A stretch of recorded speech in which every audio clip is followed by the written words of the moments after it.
IronOverload.io hardcore episode 74 coming your way. Very exciting update 2024. Ostarine MK-2866 SARMS Revisited. Now, this is a very, very important SARM. Has a lot of good benefits that you should be knowing about. And it is in a class of drugs called SARMs, which are selective androgen receptor modulators. And look, at the end of the day, it's what the way these SARMs are, including Ostarine, they're selective, and they bind only to bone and muscle androgen receptors. And unlike anabolic steroids, which are in a lot of ways like dropping a bomb into your body, these are selective. These are like those little missile bombs that really like kind of selectively put the advantages without giving you the side effects. So with Ostarine, you're not going to get things like tremendous shutdown of the reproductive system. You'll have some, but you won't have a tremendous shutdown where it just completely shuts you down after 2 or 3 weeks on it. You're not going to have the prostate issues. You're not going to have the hair loss issues. You're not going to have those DHT side effects or those estrogenic side effects that other anabolic steroids can give you. So this one was developed in the late 2000s by GTX, and they wanted to fight muscle wasting diseases. They wanted to come up with something with less side effects than hormones for muscle wasting. And with many bodybuilding drugs, Ostarine got hijacked into the fitness community. And it's a great way for people who are into all types of athletic endeavors from, hey, I want to, weight train, bodybuilding, power training, endurance athletes, Olympians, CrossFitters, all across it, any sport. And we've seen some evidence really, and from guys who have used it and gals, that it can help with interesting things like injuries, for example. And that's one of the top SARMs that are recommended to help you heal from injury. So that's really, really fascinating. So it's got a lot of potential when it comes to that. Mobster? Yeah, I'm looking at the article that's associated with this podcast. I think there's sometimes people are unaware, and I've touched on it a couple of times on these shows that we do, Steve, where when you train your fucking ass off, the risk of injury, the ability for the body to heal is being pushed hard. And obviously anabolic steroids are great, for example, Steve, as we know, building up muscle tissue, but they're not so good. And this is why people used to get injured at the connective tissue and the tendons and the sinews and the fascia and so on and so forth, hence the use of growth hormone. So the studies have actually shown that this is better at testosterone injury prevention. So in other words, it's helping you to heal at the same time as it's helping you to grow. And I also want to touch a little bit, only because it occasionally comes up on the forums again, Steve, with these conversations about suppression. And of course, suppression is one of those, how much are you suppressed? Bottom line is, for most people, when you use an anabolic steroids, there will be shutdown. How much shutdown, how many sperm you're going to produce, how much testosterone your body still wants to produce is arguable. And the only real answer to that is to go out and get blood tested. But comparably, and that's holding up Ostarine and a lot of selective androgen receptor modulators in the forms of SARMs against anabolic steroids, SARMs suppress less. That means that the impact on your body is less, the ability to recover after a cycle is greater, the number of sperm that you produce will be more on SARMs than they will be on steroids, and so on and so forth. There's even an argument to be made here, Steve, that it is as much anti-catabolic, in fact, arguably slightly more anti-catabolic than it is anabolic. And what does that mean? Again, if you're dieting, if you're pushing hard in the gym, if you're trying to get into shape, there's an element of losing sometimes, especially when it comes to dieting at the same time as eating the gym, of losing a percentage of muscle tissue at the same time as you lose body fat. And the idea that you can hold on to some of that muscle tissue and not lose it as you diet is appealing for obvious reasons. There's a great many professional bodybuilders back in the day, Steve, that would bulk up to get to crazy, even as we see this now, off-season numbers. And then they would have to lose 40 pounds, 50 pounds, 60 pounds to get into stay shape. And the idea of bulking up was to add new muscle tissue, a little bit of fat, a little bit of water, but new muscle tissue. What is the point if dieting all that tissue away to be 2 pounds or 3 pounds heavier than you was last year, especially if you're hard training, freaky genetics, steroid using bodybuilder? It's not appealing. You really killed yourself in the off season. So the idea that even an average Joe can keep some of that muscle tissue that they've worked really hard for is incredibly appealing, especially when it comes to getting into shape. I would want to, for example, Steve, if I gained 10 pounds of muscle in the off season, I know I might lose a few. But if I could keep 5, 6, 7 pounds, that's got to be a lot better than the average. And I've looked at this before, Steve, of 3 new pounds of tissue a year. So, and again, the investment in anabolics, the investment in time, energy, and training, the idea that I can keep more muscle absolutely has to be something. So it's as good, if not better, at treating catabolic loss of muscle tissue than it is anabolic gains of muscle tissue. And that combination together has got to be the reason why it's so incredibly attractive. What do you think on that, Steve, before we move on? Yeah, and there's other benefits. This is why people like to use Ostarine. You know, they like to use it after cycle. Some people will use it in PCT. Some people will use it between cycles. So, you know, at the end of the day, it's a very versatile SARM. And, you know, you're going to get, now you can use it on a cycle by itself, or you can use it in a stack. There's really a lot of different ways that you can use it. And look, at the end of the day, what we want to accomplish when we go work out, when we're taking these performance enhancers, is we want to give ourselves an advantage. So how does Ostarine do it? And Ostarine does it by binding to your muscle receptors. And it's going to give you results similar to using anabolic steroids without a lot of those side effects as I talked about earlier. And a lot of people want that. Now, is it going to give you as much results as taking Dianabol? No. Is it going to give you as much results as taking Anavar? No, not quite. Is it going to give you as much results as taking T-Bol? Again, maybe not quite. But it's going to give you some of the benefits without shedding your hair, ripping up your joints and doing all these other things. So a lot of people like to use SARMs, especially younger guys who are, they're in their early 20s. They're like, well, I don't want to open that can of worms of using anabolic steroids. Once you open the can of worms of using anabolic steroids, you start fucking with your reproductive system big time. And you may never get your reproductive system back to where it was in terms of fertility and in terms of your ability to produce testosterone. So that's where really the advantage that, Mobster and I are talking about. Also, what about the other advantages, Mobster, over steroids? I'll give you an example. Let's say you're a person, you're an athlete, you like to do a lot of different sports, maybe CrossFit, stuff like that, a lot of running and stuff like that. And you don't want to take something like anabolic steroids that are going to cause pumps, that are going to cause water retention, that are going to cause your blood pressure to go haywire, your heart rate to increase, and all this stuff. Ostarine will give you a lot of good performance enhancing with those types of sports without setting you back. How many times do people think, yeah, I can go take anabolic steroids, I want to, and then I'm getting these really bad pumps, even when I'm even not runners, they're just working out in the gym, they're doing pull downs or doing rows or doing pull-ups or something. They're like, oh, my back, I'm having a cramp in my back. No, those are pumps. They're like, oh, my kidneys hurt, blah, blah, blah. No, those are pumps. You're getting pumps. You're getting so much blood flow to those muscles that you're literally giving yourself these crippling pumps, which are affecting your workouts negatively.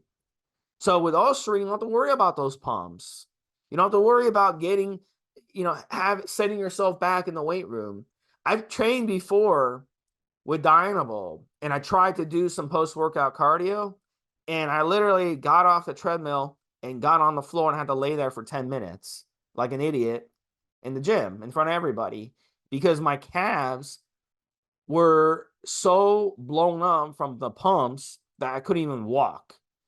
And I've been in situations on Anavar where I've been jogging and after the gym, go to the park and go for a nice jog in the park. And before I can hit a mile, my lower back is killing me from the pumps, where I have to just walk the rest of the day I gotta walk with the old people there and embarrass myself while the other people are running, and they're looking at me like, man, look at this pussy over here. He's walking the rest of the way. No, I'm kidding, I've guys. been there, brother. I'm not that insecure, but some of you might be out there where you think everybody's like looking at you, right? But look, seriously, or go and play tennis. Go and play tennis with my forearms. Like, oh, I can't finish the game, bro. I can't finish the game. I'm injured. I got forearm pumps for playing tennis. Like, there's so many different things. Look, at the end of the day, Ostarine won't fuck with you. Does that make sense? It won't fuck with you with what you want to do in life. It's not gonna fuck with your blood sugar. It's not gonna cause night sweats. You know what I'm saying? All these side effects that we can get with anabolic steroids, the test flu, the feverish feelings, the excess sweating, all this stuff. Some people just want to take something to get an edge without the side effects. And that's what Ostarine can do for you. And then the injuries. Look, we've seen guys with tendon injuries, bone injuries, ligament injuries. And we've seen the studies that show that Ostarine can actually not only help speed up that recovery, but they can also prevent injuries from happening. Really fascinating. And a lot of it has to do with the way they developed it, the way they looked into it when they were studying it. And they're like, wow, this stuff is good for muscle wasting diseases. That's what we were designing for. But they also were like, shit, it's good for osteoporosis. It's good for other ailments too. So we can use that in the fitness world to our advantage when it comes to injury prevention and stuff like that. Now, the nice thing about Ostarine, again, it's not going to shut you down like anabolic steroids will, but it will suppress you just a little bit where you bounce back quicker. So if you're a person, you just want to run like something for 10 or 12 weeks or 8 weeks or even 16 weeks, and you're like, oh, I don't want to shut myself down. I'm 21 years old. I don't want to lose my fertility at 21 years old. I don't want to have my pituitary glands blown up at 21 years old. Wow, well, why don't I use Ostarine? Because I can run Ostarine for 12 weeks. Will I get suppressed? Yes, I will get suppressed. It's not gonna, it's still suppressive, but it's not gonna completely like shut you down where you need like 6 months or 9 months to gain back your testosterone levels that you had before. Your levels will bounce back much quicker on Ostarine, assuming you got legitimate Ostarine, because there are fakes out there. So you want to make sure, obviously, you're getting Ostarine from a legitimate source. Go ahead, Mobster.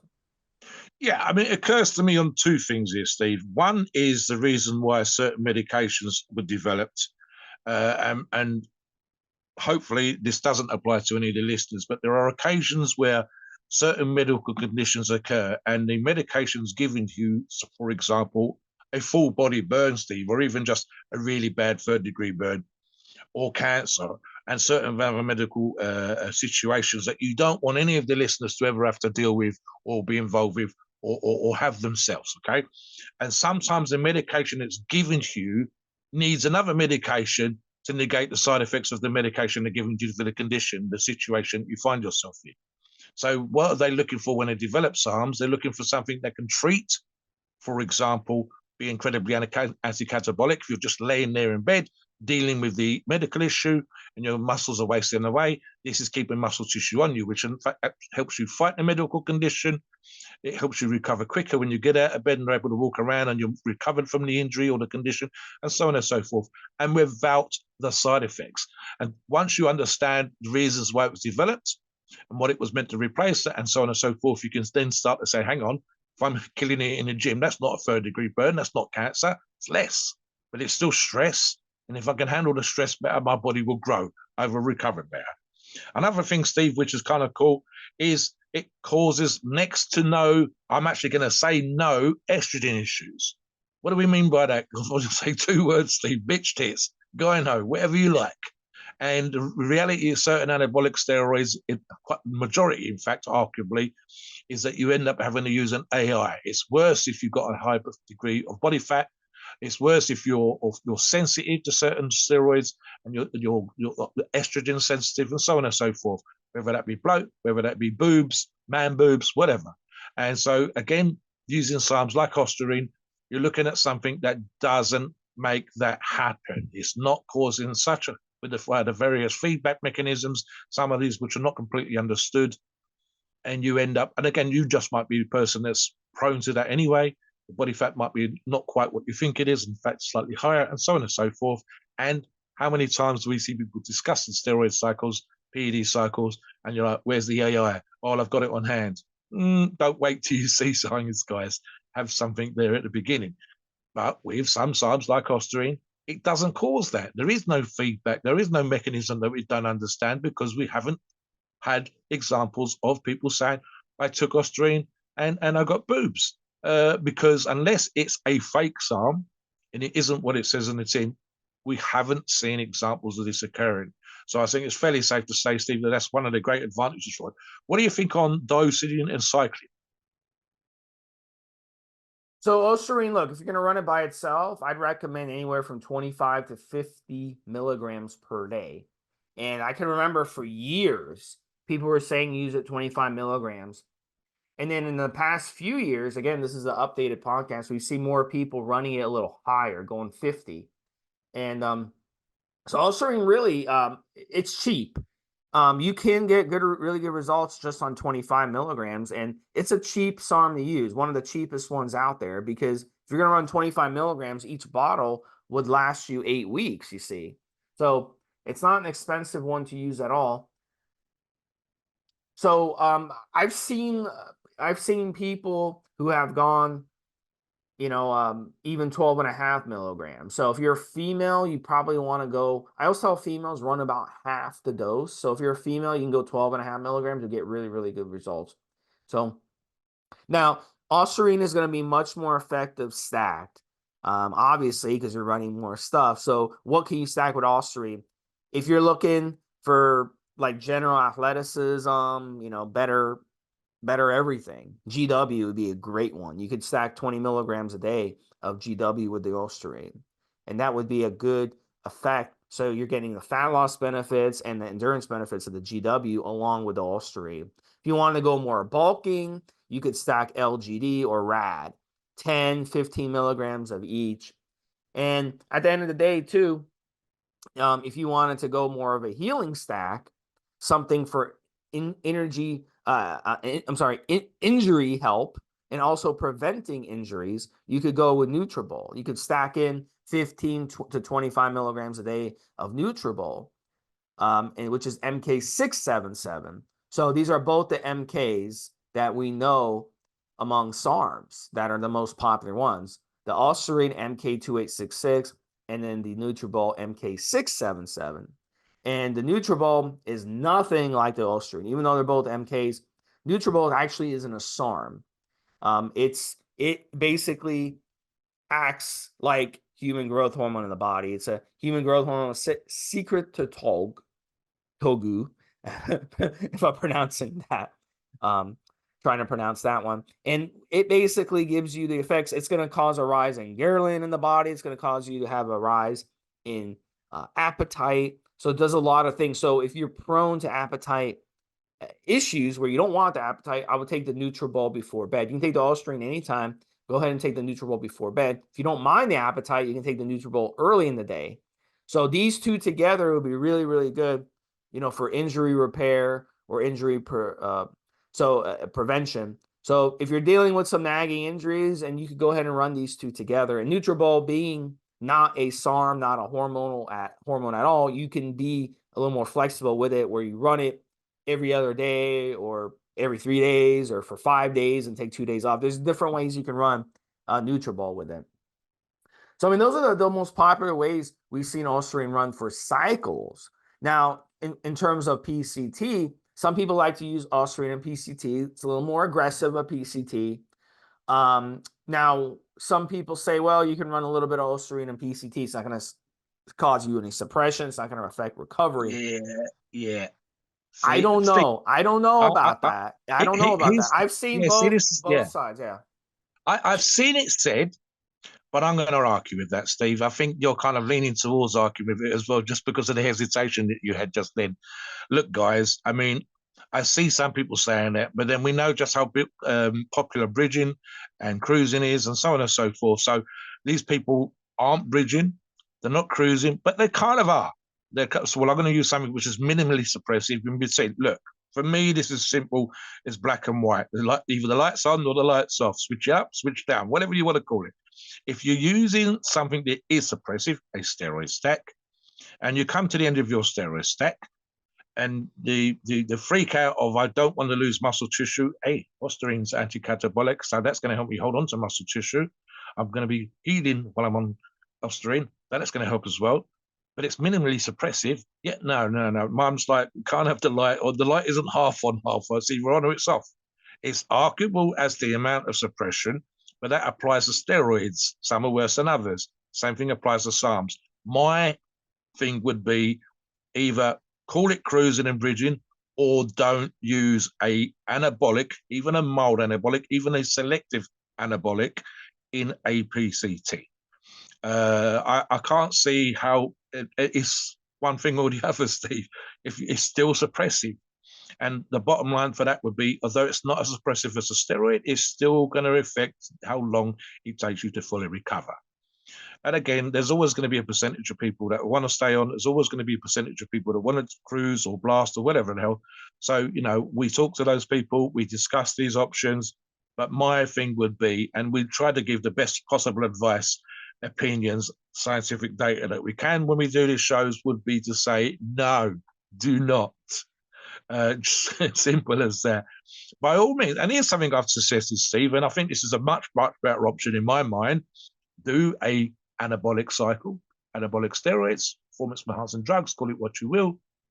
Have your PCT and time off, and then the next cycle you can do will be a SARM cycle. Why? I mean, time scales wise, Steve, I've used this before. Again, depending on the steroid that you've used, 8 weeks, then 8, 12, 16 weeks off, and then you could do an 8-week or even a 4-week Ostarine cycle at 25 milligrams a day, up to 50 milligrams, like Steve said, slightly more aggressive, updated, as Steve said again, and then a relatively short time off because of the time to recover should be quicker, and then back on again. That actually gives you the option for up to 3 cycles, 2 anabolics and a SARM cycle per year, with the right time off in between to fully recover as best we possibly can. And again, we've got shows on that. We talk about these things on the forum. So that would be my way of it. I just can't get my head around, and I said, I sense the hesitation in you, that you would be still using something that even as minimally suppressive as Ostarine would still be suppressing you to some small degree. I want to enhance my recovery as best I can. Steve and I touched upon this just for age. I'm 59 as we run this show, talking about in 2024. There is almost certainly going to come a point where I will go on CRT, but not yet. I don't have to, not yet. So for me, it's always going to be on or off, not on or off, Steve. I can't get my head around that. And that's just the way that I think. If we had another host on this show that could come on who's quite happy with blasting and cruising, I'm sure they would explain their thoughts and their sensibilities. And again, there will be listeners that do exactly that. But we try to talk to the majority of people with the idea of answering your health as much as possible in between cycles, and to cause the least amount of issues that you could possibly deal with. And so for me, it's always going to be, if I don't have to do something when it comes to using drugs, then I will not do that thing. I'm quite happy to run steroid cycles. I'm quite happy to run some cycles, but I want to get the maximal benefit from it and minimize the side effects. And specifically, and this especially applies to the younger listener, up to 30, 35 years of age, when you might be thinking about having kids, the least amount of suppression that I possibly can. That just makes sense for fertility, Steve, if for no other reason whatsoever. Any more thoughts before we finish the show off? So one of the things I would recommend with Ostarine is that you make sure you get pre-cycle blood work as well. Because a lot of people, they say, well, Ostarine did this, Ostarine did that. But it's very important before any cycle to get pre-cycle blood work. I think it's very, very important. So you definitely want to get your pre-cycle blood work done so that we can see exactly, what's going on before you go on cycle. And then from there, you'll know, hey, is it suppressing me? Is it doing this and that? Because we can sit here and debate all day. Like these people, they can debate all day. Is it suppressive? Is it not suppressive? Whatever. But look, the blood work doesn't lie, right? So my recommendation, this is what I've seen. From what I've seen from Ostarine, some people get suppressed, some people may not. Okay. It's kind of in between. And just because one person may not get suppressive, I've seen people say, oh, I've been on steroids for 20 years. I came off cold turkey and I was able to bounce back my HPTA. People have said that. Anyone can say anything, but doesn't mean that most people would have that effect, you see? So everybody's going to be different. So only you know your body, and only you can get blood work done on your body and see the truth. So that would be the option. But at the end of the day, look, with Ostarine, I see it as a much better option as a bridge than blasting and cruising if you're going to maintain your HPTA, or when it comes to using anabolic steroids during a bridge. Obviously, it's going to be a better option. It's going to be way less suppressive than anabolic steroids. We know Yes, that. yes, We know yeah, that. I can see that. Yeah, When you use Ostarine or any SARM, okay, your LH, your FSH don't go to zero. They come down. Maybe they come down 30%, 40%, maybe 60%, but they don't come down 100% like they would on anabolic steroids. Okay, and that's going to help you recover quicker. So that's definitely what I would do for sure. so finish what Yeah, you're so doing, and go I'll do. ahead, Mobster. Yeah, go ahead, Mobster, and finish us Yeah, off with something some that's thoughts. super, super important, and we've seen this a bunch of times, guys. Every so often on the forums, they come up with an issue of fake SARMs. And Christ, Steve, I think we've even seen examples where they've gone into a Mar and Par supplement shop, never mind the big name companies or whatever else. Or especially people talk about some source you've never heard of in your fucking life, Steve. It's not really an issue here in the UK, funny enough, because we can get SARMs, although ironically, on this show, facts, I've got into trouble with customs and excise and the police because I had SARMs coming in via the international mail, which was a giant pain in the ass. But the bigger issue here is, again, the fake SARMs. And so what typically is happening here, and I don't know, I think we've actually said this on another show, Steve, pro hormones with a new fucking label on it. And so someone will be taking this product, which they think is Ostarine or GW or whatever else, and they get bitch tears or they get bloat and they go, how is this supposed to be happening? And I haven't read about this as a side effect. Or, for example, another show that Steve and I are going to update on S4. They're not getting any of the night vision issues and so on and so forth, which is a well-known side effect. You go, that doesn't sound right. Nearly always at the dose you're running it, the length of time that you've been running it, and so on and so forth, it's almost every single time, Steve, unless they're an absolute freak of nature themselves in terms of their sensitivities, it's nearly always a fake SARM. So we have, and we talk about it, and I'm not going to name particular sources right now, but we have approved sources. We have companies that we recommend, and we do this because we have specific personal experience, or we know that their products have been tested, or we know members who've used their products. And we always have that when it comes to SARMs for the same reason as we do anabolic steroids. We want you to use a legitimate source to get the best results from your training, from your nutrition. But yes, there are companies out there that will scam you. There are companies out there that were left with tons, and I mean literally tons of pro hormone pills, tablets, solutions, whatever you want to call it, in their fucking warehouse, and they want to get rid of it. Why, Steve? To me, this is always that thing, and I've used this example about doing a drug deal and you get robbed. You get robbed by the same one person once. You don't go back and get robbed by them again. For me, this is a mistake by companies giving you the wrong products, not only because you can get side effects, not only because you can have health issues, but they get to give you the wrong products, a drug, a steroid, a pro hormone instead of a SARM once. You're not going to do business with them again. So they make a buck or two one time.